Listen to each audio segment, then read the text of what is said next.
Hello friends, आप सभी का GKGS T20 में स्वागत है। आज का वीडियो है टॉप 100 भौतिक विज्ञान से रिलेटेड MCQ जो एग्ज़ाम में आने का चांसेस बहुत ही ज़्यादा है। चलिए शुरू करते हैं। पहला क्वेश्चन है, वर्षा की बूंदों की गोलाकार आकृति का कारण है। तो यदि आप लोग को आंसर पता है तो आप लोग इसका आंसर कमेंट में कर सकते हैं। इसका सही आंसर होगा ऑप्शन नंबर बी, पृष्ठीय तनाव। सरफेस टेंशन इसको इंग्लिश में बोलते हैं। सरफेस टेंशन के कारण ही वर्षा का बूंद जो होता है वो गोल होता है। अगला क्वेश्चन है, गुरुत्वाकर्षण का सिद्धांत किसने दिया? तो ये आसान सवाल है। इसका सही आंसर होगा आइजैक न्यूटन ने। अगला है, दूरबीन का आविष्कार किसने किया था? इसका सही आंसर होगा ऑप्शन नंबर सी, गैलीलियो।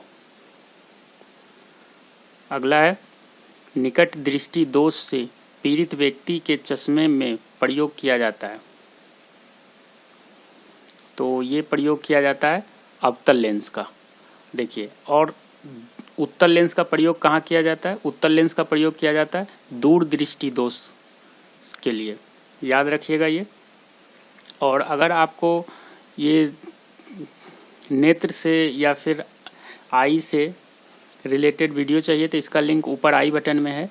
आप वहाँ से जाके उसमें टॉप 35 क्वेश्चन है, जिसमें जितना भी आँख से रिलेटेड, बायोलॉजी से रिलेटेड जो भी MCQ है उसमें कवर किया गया है, तो आप उसे देख सकते हैं।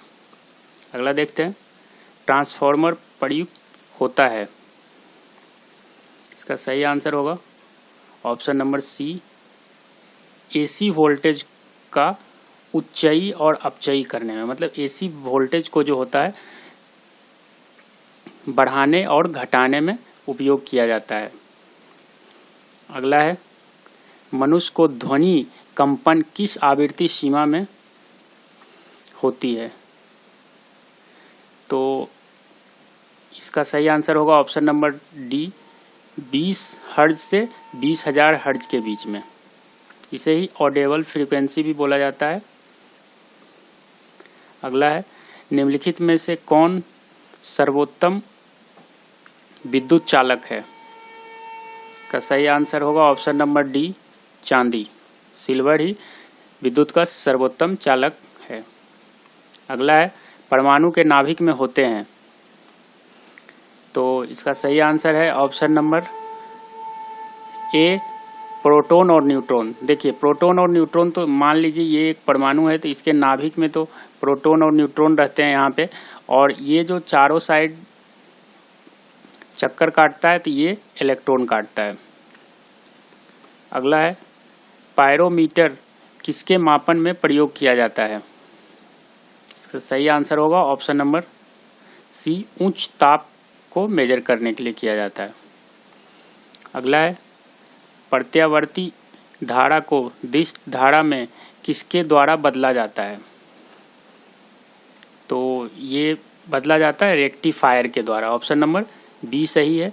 देखिए, ये प्रत्यावर्ती धारा क्या है? प्रत्यावर्ती धारा मतलब अल्टरनेटिंग करंट, AC को DC में कन्वर्ट करना डायरेक्ट करंट में। ये काम है रेक्टिफायर का। लेकिन यहाँ पे गलती से बहुत सारे लोग ट्रांसफार्मर मार के आते हैं, लेकिन ट्रांसफार्मर का ये काम नहीं है, ये रेक्टिफायर का काम है। प्रकाश वर्ष मात्रक है, तो ये मात्रक है दूरी का। और एग्जाम में ये भी पूछा जाता है कि एक प्रकाश वर्ष मतलब 1 लाइट ईयर इक्वल टू कितना मीटर होता है? तो ये होता है 9.46 इंटू 10⁻15 मीटर, याद रखिएगा।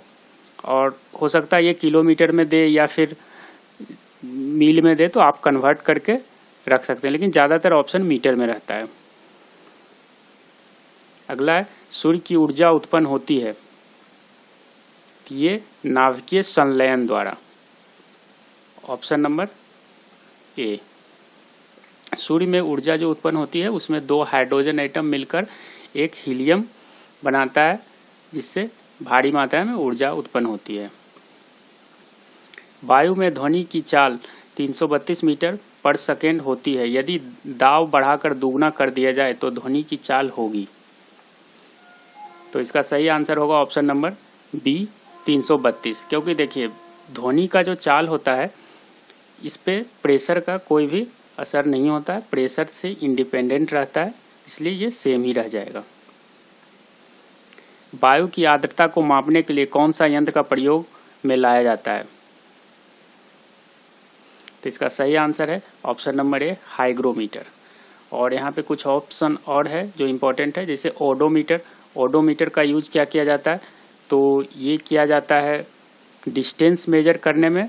कवर्ड बाई एक व्हील, एक चक्के के द्वारा जो डिस्टेंस कवर किया जाता है, गाड़ी का जो चक्का होता है उसके द्वारा वो मेजर किया जाता है ओडोमीटर से। और मैनोमीटर से जो है ये गैस का प्रेशर को मेजर किया जाता है। और हाइड्रोमीटर से मेजर किया जाता है अपेक्षित घनत्व को मेजर किया जाता है। तो याद रखिएगा ये सभी। अगला है हाइड्रोजन बम आधारित है, तो ये आधारित है नाभिकीय संलयन पे। और देखिए नाभिकीय विखंडन पे क्या आधारित है? तो ये परमाणु बम आधारित है नाभिकीय विखंडन पे, ये भी याद रखिएगा।